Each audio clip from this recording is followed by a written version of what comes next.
Hello everyone, I hope आप सब अच्छे होंगे। जैसा कि आप लोग को पता है, अब आप लोग का जो नेक्स्ट एग्जाम है BCSC 133 का एग्जाम जो है वो कंडक्ट होने वाला है, जो कि आपका डे आफ्टर टुमारो होगा। तो आज मैं इसकी एक्सप्लेनेशन की वीडियो आपसे डिस्कस करने जा रही हूँ। साथ ही साथ जिन बच्चों की भी अभी तक प्रिपरेशन नहीं हुई है अच्छे से, उनके लिए ये वीडियो बहुत हेल्पफुल रहने वाली है, क्योंकि यहाँ पर बहुत इंपॉर्टेंट टॉपिक्स जो हैं वो कवर हो रहे हैं। साथ ही साथ उनका एक्सप्लेनेशन हो रहा है, जो कि आपको हेल्प करेगा आपके इंपॉर्टेंट क्वेश्चन और प्रीवियस ईयर को।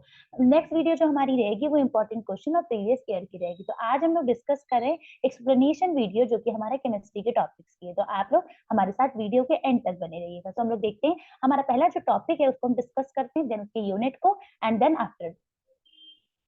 तो आप देख सकते हैं कि यहाँ पर हम लोग पहले क्या देखेंगे, हम लोगों को यहाँ पर इसका सिलेबस देखना है। बेसिकली इसमें क्या क्या चीज स्ट्रक्चर्ड है वो देखेंगे, उसमें क्या क्या टॉपिक्स हैं उनको देखेंगे। तो ये जो है हमारा वो क्या है, इसमें हम केमिकल एनर्जेटिक के बारे में पढ़ेंगे ब्लॉक 1, एंड ब्लॉक 2 में हम केमिकल इक्विलिब्रियम के बारे में। तो यहाँ हम जो डिस्कस करने जा रहे हैं वो हमारा यूनिट 1 है, जो कि हमारा है केमिकल एनर्जेटिक। यहाँ पर बेसिक एक्सपेक्ट पढ़ेंगे और जितने भी वो टॉपिक्स है वो सारे आपके लिए इंपॉर्टेंट है।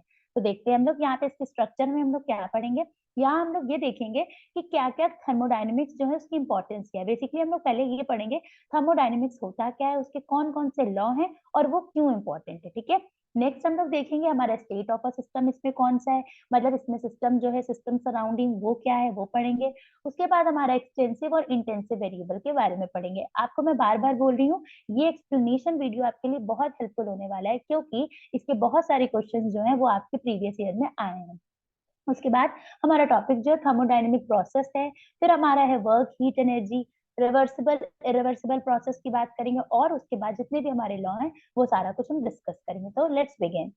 यहाँ पर हम लोग जो इसका इंट्रोडक्शन है पहले उसको देखते हैं। इंट्रोडक्शन में बेसिकली इन्होंने क्या बोला है, देखिए यहाँ पर जो हमारा एक तरह का जो लॉ यूज हो रहा है, वहां पे हमारा सिस्टम और सराउंडिंग की बात हो रही है। देखिए, जो सिस्टम और सराउंडिंग के बीच का ट्रांसफर होता है उसकी यहाँ पर हम डिटेल में बात करेंगे, बहुत से एग्जाम्पल मिलेगा। तो देखिए यहाँ पे जो केमिकल एनर्जेटिक की बात हो रही है, ये एक तरह की स्टडी है जिसमें हम लोग क्या देखते हैं, ट्रांसफॉर्मेशन एनर्जी देखते हैं। किसमें, जो हमारी कहाँ पर होती है, केमिकल सिस्टम में हमें देखने को मिलती है। ठीक है, अब उसे हम डिटेल में अभी सिस्टम सराउंडिंग को जब पढ़ेंगे तो हमें क्लियर हो जाएगा कि हम आपको क्या बताना चाह रहे हैं। तो देखिए यहाँ पर इसके इंट्रोडक्शन में बेसिकली हम लोग क्या पढ़ा, केमिकल एनर्जेटिक के बारे में, जो कि क्या है, एक तरह की स्टडी है। किसकी स्टडी है, ट्रांसफॉर्मेशन ऑफ एनर्जीज की, जिसमें भी हम कैसे एनर्जी को ट्रांसपोर्ट करते हैं एक मीडियम से दूसरे, वो यहाँ पर हम डिस्कस करेंगे। नेक्स्ट अब हम लोग ये देखेंगे कि यहाँ पर इसका क्या, और इस यूनिट में और कौन कौन से टॉपिक्स है जो कवर किए गए, जैसे कि आप देख सकते हैं यहाँ पर हमारा इसी के साथ इन्होंने थर्मल इक्विलिब्रियम को कवर किया है और जीरोथ लॉ ऑफ थर्मोडायनेमिक्स। अब देखिए यहाँ पे मैंने अभी स्टार्टिंग में ही बोला था थर्मोडायनेमिक, उसके लॉ और सिस्टम, ये सारा कुछ इंपॉर्टेंट है। तो वो सारा एक साथ इसी के जो है वो कोरिलेट करेगा। अब हम लोग इसमें देखते हैं जो हमारा फर्स्ट लॉ ऑफ थर्मोडायनेमिक्स है वो डिस्कस करेंगे, बट उससे पहले हमारे कुछ आउटकम्स है, हम ये देखते हैं। जैसे कि यहाँ पर है डिफाइन एनर्जेटिक, ठीक है। नेक्स्ट है define chemical thermodynamics, chemical thermodynamics क्या होता है। फिर उसके डिफरेंट टाइप्स, मतलब मैंने भी बताया था कितने कितने टाइप्स के होते हैं और क्या इंपॉर्टेंस होती है, ये पढ़ेंगे। नेक्स्ट पढ़ेंगे explain the meaning of thermodynamic state of a system, thermodynamic state of a system क्या है, उसकी मीनिंग क्या है। फिर हम लोग ये देखेंगे कि difference between intensive extensive variable, giving example, intensive variable और एक्सटेंसिव, ये आपका क्वेश्चन है। ये सारे क्वेश्चन जो है आपको एग्जाम में मिलेंगे और बहुत ही इंपॉर्टेंट है। तो अब हम लोग स्टार्ट करते हैं एक एक टॉपिक। तो ये बेसिक इंट्रोडक्शन था, इसको जब तक आपको नहीं पता होगा तब तक हम आगे चीजों को नहीं समझ पाएंगे। तो इतना ध्यान रखिएगा इसमें कौन से टॉपिक्स कवर हो रहे हैं। यहाँ पर हमारा थर्मोडायनेमिक प्रोसेस कैसा होता है ये देखेंगे। वर्क हीट, हमारा वर्क हीट प्रोसेस क्या है, उसके बीच में क्या डिफरेंस है ये समझेंगे। हीट कैपेसिटी क्या होती है, उसकी रिलेशनशिप कैसी होती है ये देखेंगे। और साथ ही साथ हम यहाँ पर रिवर्सिबिलिटी और इरिवर्सिबिलिटी के कॉन्सेप्ट को भी देखेंगे। और यहाँ पर इन्होंने अब जो केमिकल थर्मोडायनेमिक्स की बात कर रहे हैं, देखिए ये सारे जो हमने अभी टॉपिक आपसे डिस्कस किए वो सारे एक दूसरे से कोरिलेटेड हैं और आपको एग्जाम में उसमें से क्वेश्चंस देखने को मिलेंगे। तो ये ध्यान रखिएगा। अब हम लोग स्टार्ट करते हैं। यहाँ पर हम लोग बात करते हैं थर्मोडायनेमिक में, तो ये एक एक्सपेरिमेंटल साइंस है। देखिए यहाँ पर इन्होंने इसको इसको एक प्रोसेस दिया है जिसको मैक्रोस्कोपिक प्रोसेस दिया है। यहाँ पर एक इन्होंने लॉ दिए थे, लॉ ऑफ थर्मोडायनेमिक, 3 लॉ थे, अभी हम लोग इसको डिटेल में पढ़ेंगे। ये सारा हमारा मैक्रोस्कोपिक जो सिस्टम था उस पर एप्लीकेबल था। कैसे, देखिए यहाँ पर कुछ फिजिकल स्टेट थी, लाइक सॉलिड, लिक्विड, गैस, आप लोगों को पता है ये 3 स्टेट्स होती हैं।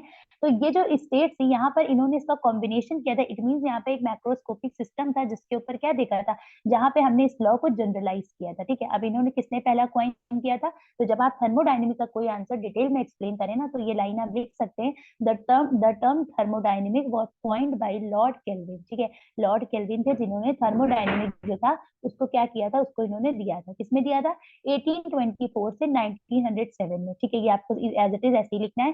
साथ ही साथ आपको यहाँ पर ये भी बताना है कि इन्होंने ये जो लॉ था वो किस पे एप्लीकेबल किया था, मैक्रोस्कोपिक सिस्टम पे। कौन कौन से होते हैं वो मैंने अभी आपको बताया है।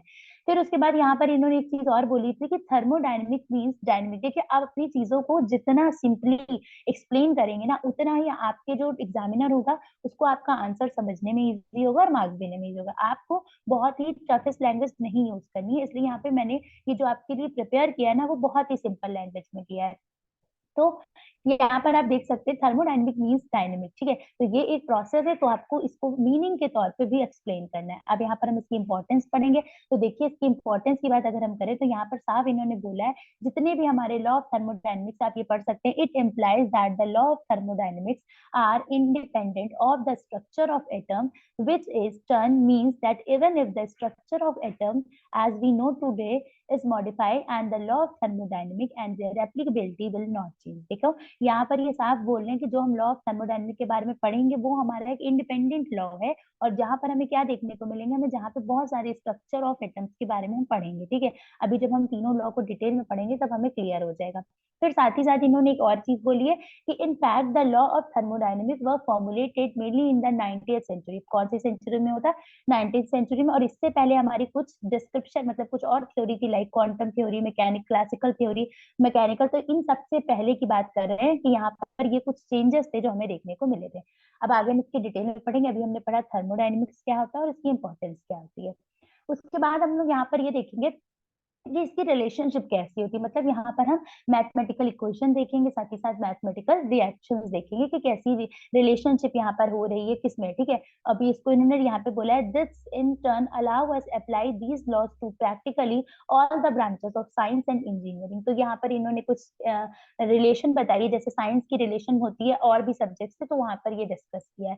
साथ ही साथ इन्होंने एक चीज और बताई है कि यहाँ पर हमें क्या देखने को मिलेगा, मैथमेटिकल इक्वेशन और मैथमेटिकल रिलेशनशिप, तो आपको इसको ध्यान रखना है। साथ ही एक चीज और बोलिए, thermodynamic can help in the determining the criteria and the condition for the equilibrium state for a spontaneous process. ये एक स्पॉन्टेनियस प्रोसेस है और यहाँ पे हमें बहुत सारी कंडीशंस और क्राइटेरिया का ध्यान रखना पड़ता है। इट मीन्स जब हम कोई रिएक्शन करते हैं तो वहां पर हम क्या करते हैं, एक एक्यूरेट टेम्परेचर लेते हैं, है ना, एक एक्यूरेट कैटलिस्ट लेते हैं। तो वैसे ही यहाँ पे बोल रहे हैं कि यहाँ पर हमें क्या करना है, हमको ये स्पॉन्टेनियस प्रोसेस रहेगा और यहाँ पर हमको कुछ कंडीशंस के अकॉर्डिंग हमें यहाँ पे वर्क करना होगा।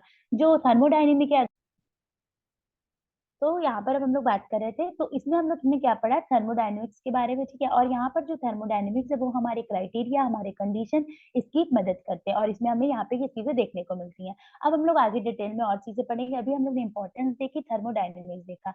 अब एक चीज मैं आप लोग को और बताना चाहती हूँ, जितने भी हमारे थर्मोडायनेमिक्स लॉ होते हैं उसमें से आपका zeroth law of thermodynamics very important है। ये बेसिक आपका यहाँ पर जो आप देख रहे हैं, it is the time we take up the, ये यहाँ पर टर्मिनोलॉजी को बता रहे हैं, जो कि हमने स्टार्टिंग में ही डिस्कस किया था कि what's the meaning of thermodynamic, कब ये आया, किसने पहली बार किया। तो ये सारा कुछ आप अगर पढ़ेंगे तो अच्छे से एक्सप्लेन कर लेंगे।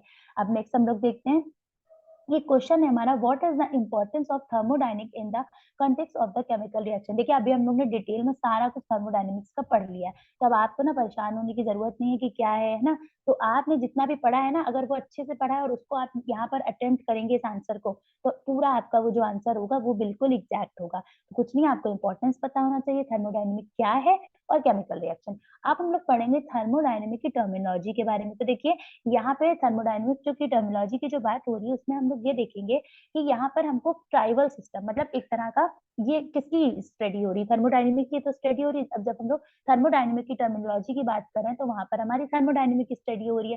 तो यहाँ पर जब हम इसके बारे में पढ़ेंगे तो हमको बहुत सारे क्या देखने को मिलेंगे, ट्राइवल सिस्टम देखने को मिलेंगे। इवन हम ये कह सकते हैं कि इसकी बहुत सी ऐसी फेजेस होंगी जो हमें पता चलेंगी। अभी वो हम आगे डिस्कस करते हैं, तो आप देखते रहिएगा साथ में। अब हमारा जो थर्मोडायनेमिक सिस्टम है, जो मैं बता रही थी, जिससे कोरिलेट कर रहा था, उसमें क्या था कि जो एक हमारा सिस्टम होता है ना, वो हमारे यूनिवर्स के टाइप, जो यूनिवर्स होता है उसको डिफाइन करता है। अभी यहाँ पर एक फॉर्मूला आपको आगे मिलेगा, जैसे कि ये कह रहे हैं कोई भी एक हम सिस्टम लेते हैं, वो क्या होता है, आप अभी पढ़ेंगे, दो एक फिगर होगा जिसमें आपको डिस्टिल वाटर देखने को मिलेगा, एक और उसमें वॉल्यूम कुछ रहेगा, कुछ कॉम्प्लेक्सेस रहेंगे। तो ये सारा जब आप फिगर देखेंगे तो आपको पता चल जाएगा जो यहाँ पे मैं बात कर रही हूँ थर्मोडायनेमिक सिस्टम की, वो क्या है। बेसिकली उसको हम एज अ कंसिडरेशन लेते हैं जब हम थर्मोडायनेमिक की स्टडी करते हैं। अभी आप देख सकते हैं ये जो पूरा डायग्राम है वो आपको इजीली क्लियर हो रहा होगा, और इसमें लिखा है ये क्या है, ये एक थर्मोडायनेमिक सिस्टम है। और हम इसकी साइज को अब हम इसमें देख सकते हैं, एक बीकर में वाटर कंटेन है और एक ओशन में कंटेन है।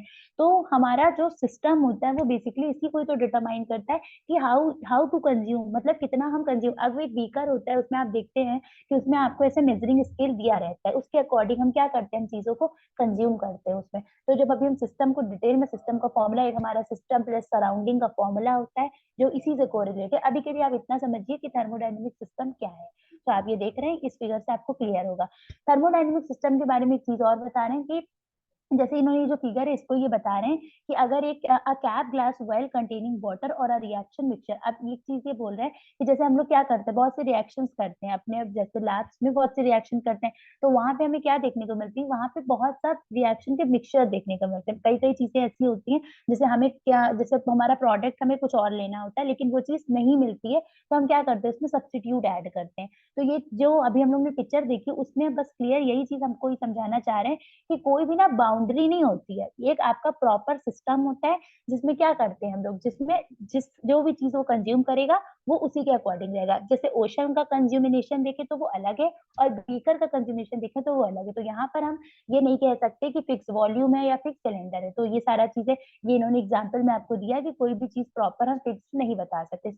अब ये आप डायग्राम देख सकते हैं, ये थर्मोडायनेमिक सिस्टम है जिसके कुछ डायग्राम्स है। इसमें पहली जो इमेज है वो हमारी रियल है, सेकंड हमारी इमेजनरी है, थर्ड हमारी फिक्स्ड है, एंड फोर्थ हमारी मूवेबल है। तो ये चार तरह की ये है जो है, ये बाउंड्री है जो कि हमारे थर्मोडायनेमिक सिस्टम के चारों तरफ सराउंडेड है। ठीक है, तो इस चीज का ध्यान रखिएगा। आप अगर अपने आंसर को एक्सप्लेन करें तो ये डायग्राम भी शो कर सकते हैं, और इट्स वेरी सिंपल।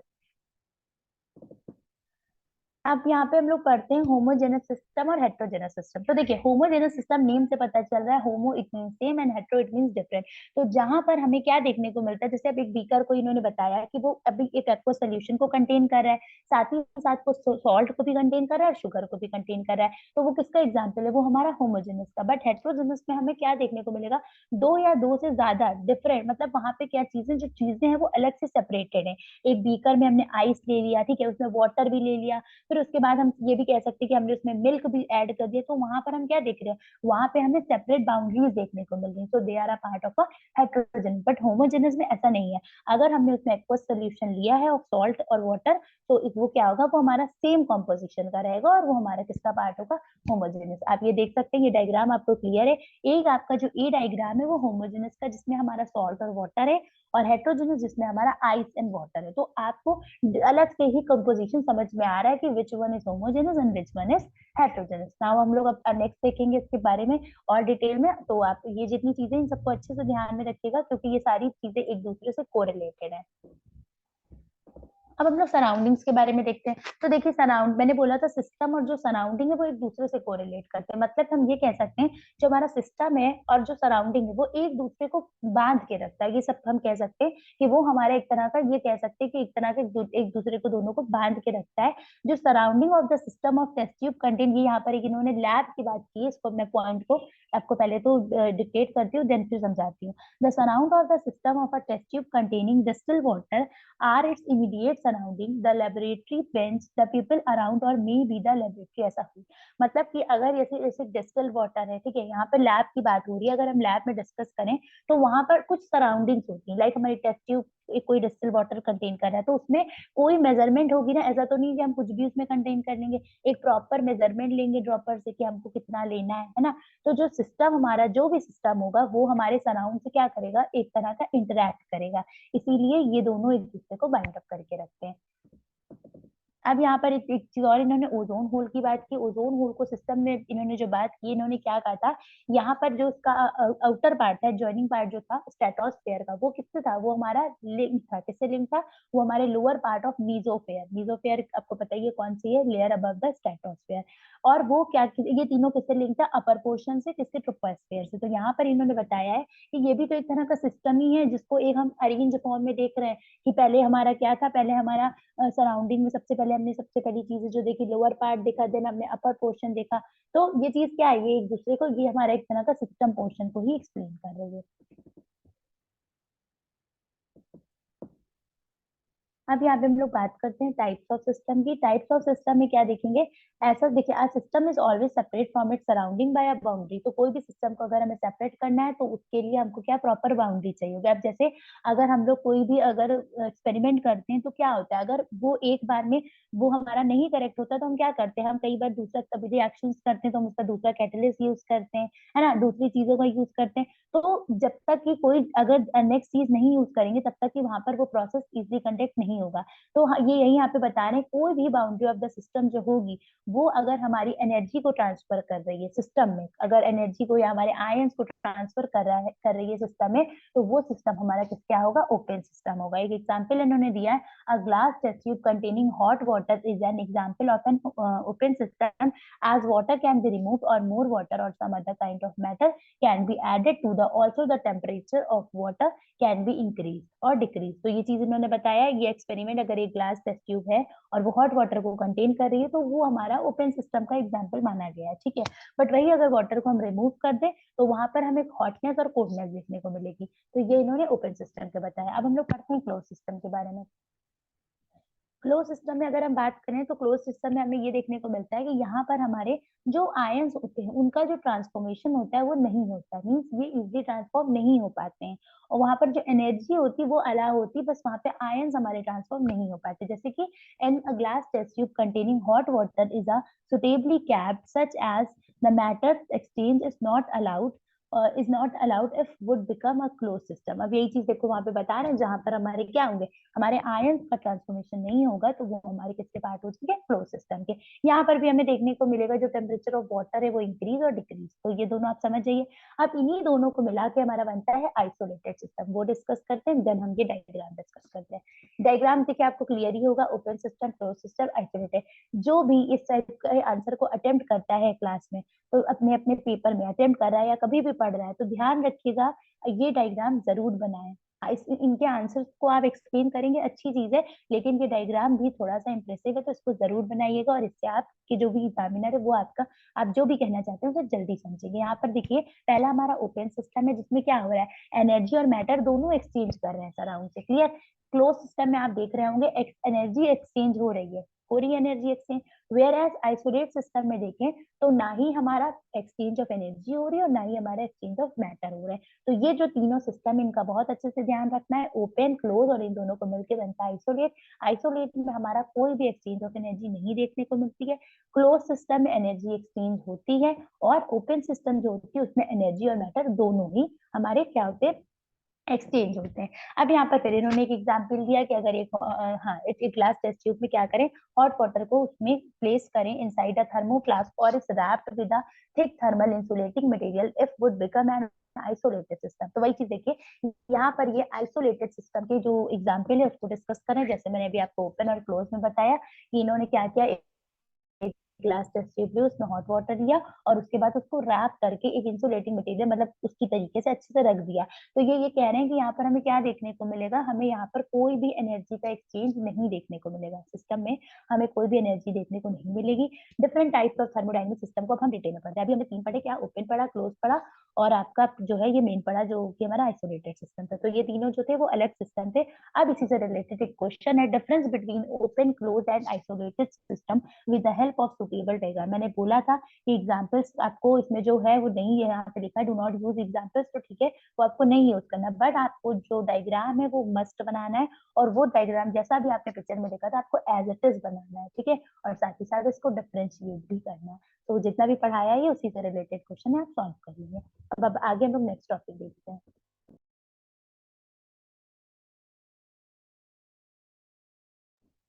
अब हम लोग स्टेट ऑफ अ सिस्टम की बात करते हैं। We have so far defined the thermodynamic system and its type. अब यहाँ पे हम लोग इसके टाइप्स की डिस्कस करते हैं। थर्मोडायनेमिक सिस्टम क्या होता है ये तो हम लोग ने पढ़ा। अब इसकी हम स्टेट्स और इसके टाइप्स की बात करते हैं। तो देखिए यहाँ पर इन्होंने बोला है कि ये एक तरह का मेजरेबल क्वांटिटी है, और यहाँ पर हम इसको किसमें मेजरेबल करते हैं, फिजिकल प्रॉपर्टीज में मेजर करते हैं। जैसे हमारा प्रेशर है, टेम्परेचर है, वॉल्यूम है। तो इन चीजों का आपको ध्यान रखना है कि ये क्या है, ठीक है। फिर उसके बाद इन्होंने बोला है these properties are called thermodynamic properties और वेरिएबल्स। इनको हम थर्मोडायनेमिक की प्रॉपर्टी भी कह सकते हैं और साथ ही साथ थर्मोडायनेमिक के वेरिएबल्स भी कह सकते हैं, ठीक है। थर्मोडायनेमिक वेरिएबल ही जो होता है वो हमारा होता है स्टेट वेरिएबल। कई बार एग्जाम में पूछा जाता है एक्सप्लेन स्टेट वेरिएबल, बच्चे कंफ्यूज हो जाते हैं और वो नहीं बता पाते। स्टेट वेरिएबल ही हमारा थर्मोडायनेमिक वेरिएबल है, तो आप उसको अच्छे से एक्सप्लेन कर सकते हैं। उसके बाद हम लोग अब इसके आगे इस पे पढ़ेंगे किस पे डिपेंड होता है। तो वो पढ़ेंगे डिपेंडेंट वेरिएबल क्या होता है, इंडिपेंडेंट वेरिएबल क्या होता है। तो देखिए यहाँ पर जो हमारा स्टेट वेरिएबल था वो दो वेरिएबल्स पे डिपेंड होता है। एक हमारा डिपेंडेंट पे और एक इंडिपेंडेंट। डिपेंडेंट का मीन्स नाम से ही पता चल रहा है, और इंडिपेंडेंट से भी। यहाँ पे एक एग्जाम्पल इन्होंने दिया है।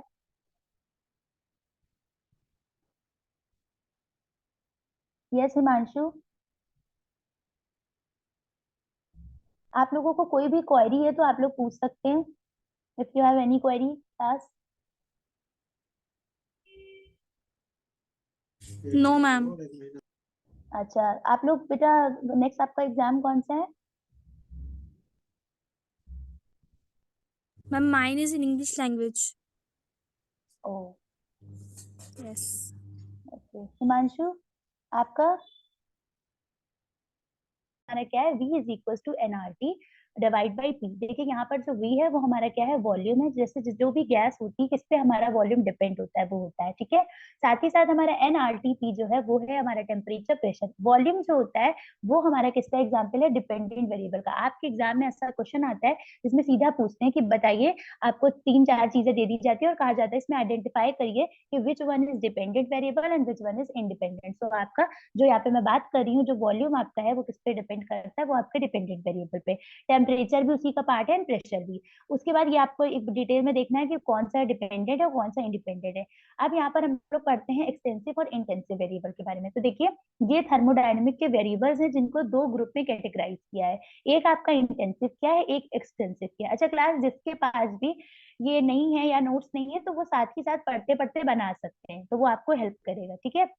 आप इसको ऐसे ऑप्शन में पॉइंट करके लिख सकते हैं, वो आपको इजी रहेगा आपको पढ़ने में। और बाकी आपको पीपीटी मिल जाएगी, तो कोई आप टेंशन मत लीजिएगा। उसके बाद है इंटेंसिव वेरिएबल जो है वो एक हमारा इंडिपेंडेंट होता है, जहां पर हम क्या देखते हैं, अपने जो हमारा सिस्टम होता है उसका क्या मास होता है वो देखते हैं। और एक्सटेंसिव वेरिएबल वो होता है जिसमें हमारा अमाउंट ऑफ सिस्टम डिपेंडेंट होता है। ये भी आपका कई कई बार क्वेश्चन आता है, बच्चे कंफ्यूज हो जाते हैं, उन्हें समझ नहीं आता है क्या पूछ लिया इंटेंसिव और एक्सटेंसिव, तो इसका ध्यान रखिएगा। यहाँ पर इन्होंने एक एग्जाम्पल भी दिया है, जो हमारा टेम्परेचर होता है वो हमारा इंटेंसिव वेरिएबल होता है। कैसे, जैसे कि अगर हम आइस को ब्रोक कर दें और उसको क्या करें, किसी चीज में फ्रीज कर दें, तो वहां पे हमें क्या देखने को मिलता है, वहां पर एक तरह का ऐसा सिस्टम देखने को मिलता है जो क्या करता है, जो हमारा इंटेंसिव होता है। क्यों इंटेंसिव होता है, क्योंकि वहां पर जो हमारे ये होते हैं वो हमारे अमाउंट ऑफ सिस्टम पे डिपेंड होता है। जो हमारा जो भी वेरिएबल्स होते हैं वो हमारे अमाउंट ऑफ सिस्टम पे डिपेंड होते हैं। साथ ही साथ यहाँ पे इन्होंने वॉल्यूम का एग्जाम्पल दिया है, जो कि क्या कहा है, वो एक्सटेंसिव वेरिएबल का पार्ट है। तो ये आप एक बार अच्छे से देख लीजिएगा। अब हम लोग डिस्कस करते हैं स्पेसिफिक प्रॉपर्टी की। तो स्पेसिफिक प्रॉपर्टी बेसिकली वो होती है जो क्या करते हैं, हमारे सिस्टम, हमारे रेशियो को क्या करती है। जैसे कि हमारा स्पेसिफिक वॉल्यूम है, ये हमारा एक स्पेसिफिक प्रॉपर्टी, नाम से ही पता चल रहा है कोई चीज का रेशियो का स्पेसिफिसिटी होनी चाहिए। जैसे अगर हम लोग कोई भी क्वेश्चन सॉल्व करते हैं तो क्या होता है, हमारा एक अप्रॉक्स नहीं, हमको वहाँ पे एक्यूरेट स्पेसिफिक आंसर चाहिए रहता है। तो यहाँ पर ये जो बता रहे हैं, ये यही कह रहे हैं कि जितने भी हमारे एक्सटेंसिव वेरिएबल होते हैं वो सारे हमारे मास ऑफ सिस्टम पर डिपेंड होने चाहिए। इट मीन्स वो स्पेसिफिक होनी चाहिए, उनकी जो प्रॉपर्टीज होनी चाहिए वो स्पेसिफिक होनी चाहिए। अब यहाँ पर हम मोलर प्रॉपर्टी के बारे में पढ़ते हैं। जितने नंबर ऑफ मोल्स होते हैं सब्सटेंस के, वो हमारे किस पे डिपेंड होते हैं, हमारी प्रॉपर्टी ऑफ मोल्स पे डिपेंड होते हैं। तो they are a part of a molar property. तो ये जो ब्लैक से टर्म हाईलाइटेड है ना, इनको अच्छे से समझिएगा, क्योंकि रिफाइन में 2 से 3 मार्क्स में आते हैं, तो उसको अच्छे से तैयार करिएगा। अब हम लोग डिस्कस करते हैं। यहाँ पे कुछ क्वेश्चन है, लाइक है what is the importance of thermodynamic in the context of chemical reaction. क्या होता है ये आप देख सकते हैं। Difference between open close and isolated system. और लास्ट है हमारा categorize the following property which is extensive and intensive. Volume, area, density और ये सारा जितना कुछ है ये इसके अंदर आएगा। देखिए यहाँ पर दिया गया और पूछा गया है विच वन इज इंटेंसिव और एक्सटेंसिव। तो आप इसको अपने क्वेश्चन को कॉपी पे नोट करके अच्छे से तैयार कर सकते हैं। अब हम लोग डिस्कस करते हैं थर्मोडायनेमिक प्रोसेस के बारे में। तो तो देखिए जो हमारा थर्मोडायनेमिक प्रोसेस है उसकी ये बात कर रहे हैं कि यहाँ पर ये देखेंगे कि इसकी क्या क्या कैरेक्टरिस्टिक है। पहले हम ये देखेंगे हमारे जो सिस्टम है उसकी क्या क्या कैरेक्टरिस्टिक है। अब जैसे इन्होंने क्या किया, suppose we take 150 gram of distil water, हमने 150 ग्राम ऑफ डिस्टिल वाटर लिया और उसके बाद हमने क्या किया, 150 ग्राम ऑफ डिस्टिल वाटर लिया, उसमें हमने 20 डिग्री, क्लास गिव मी आप 2 मिनट प्लीज।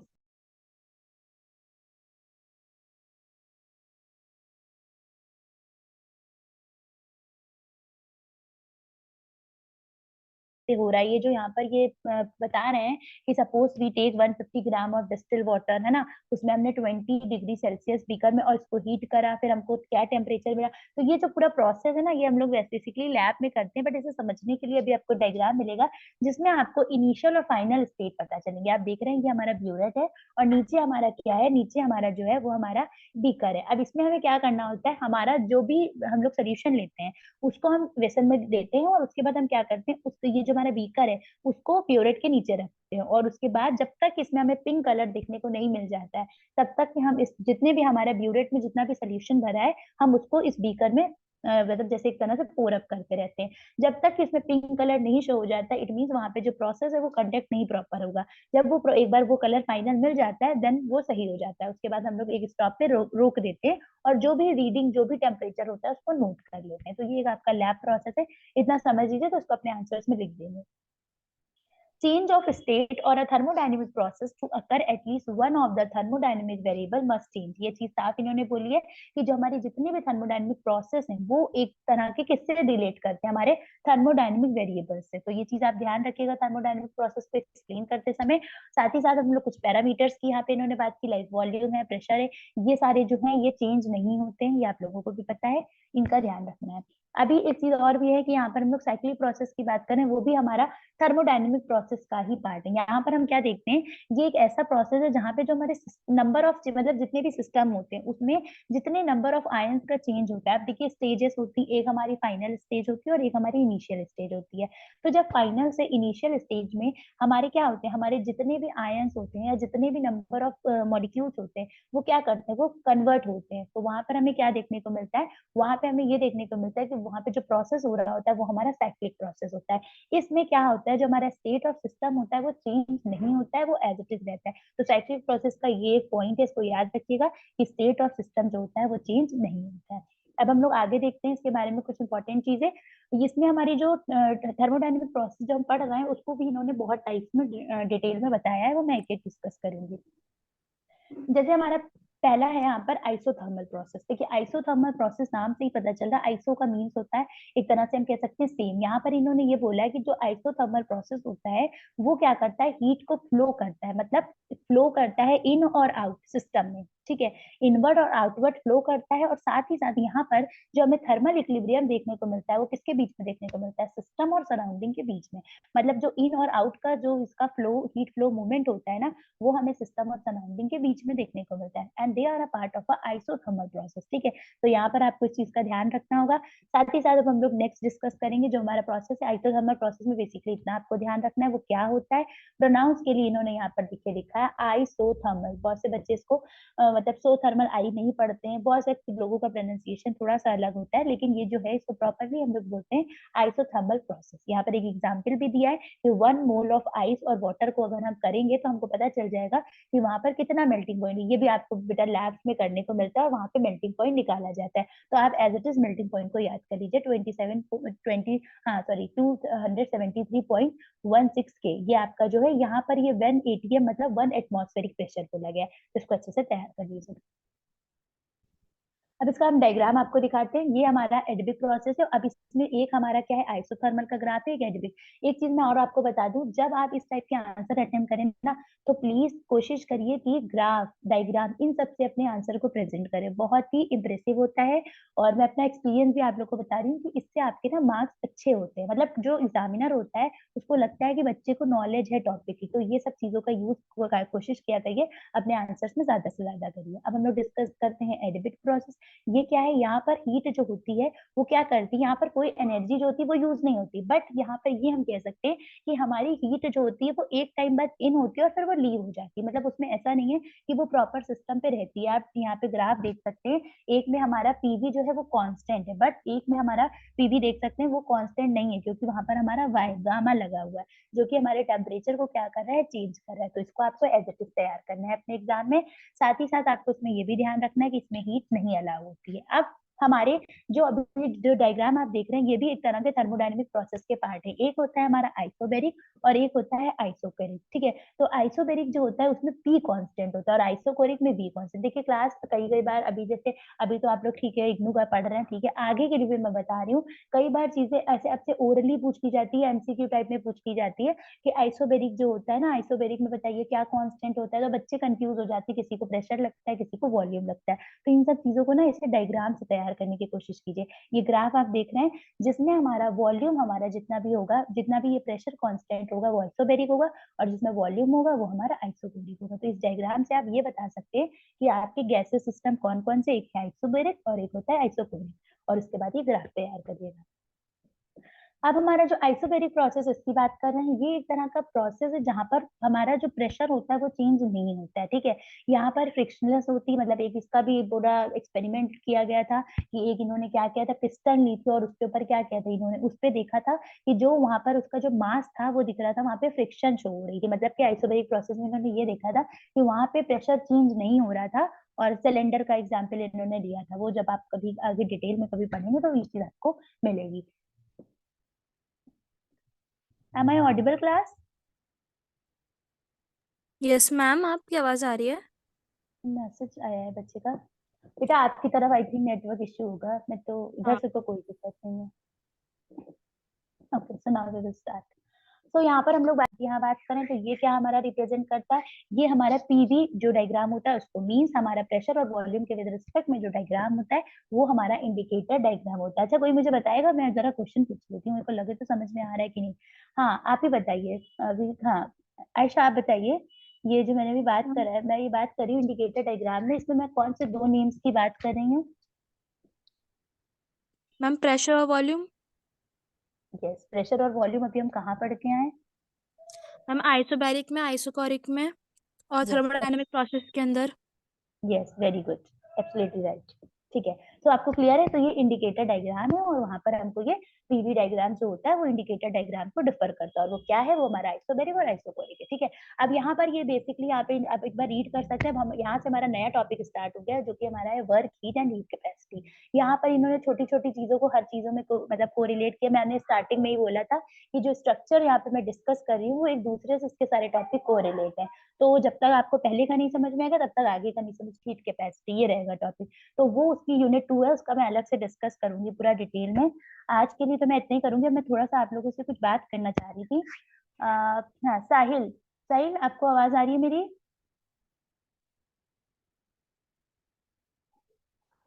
मैम, आप लोग साहिल अपने ऑडियो कनेक्ट नहीं किया हुआ तो उन्हें आवाज हाँ नहीं जाएगी। हाँ अभी मैं देख रही हूँ। आप एक काम करिए, आप लोग जरा वीडियो ऑन करिए, करेंगे वीडियो ऑन।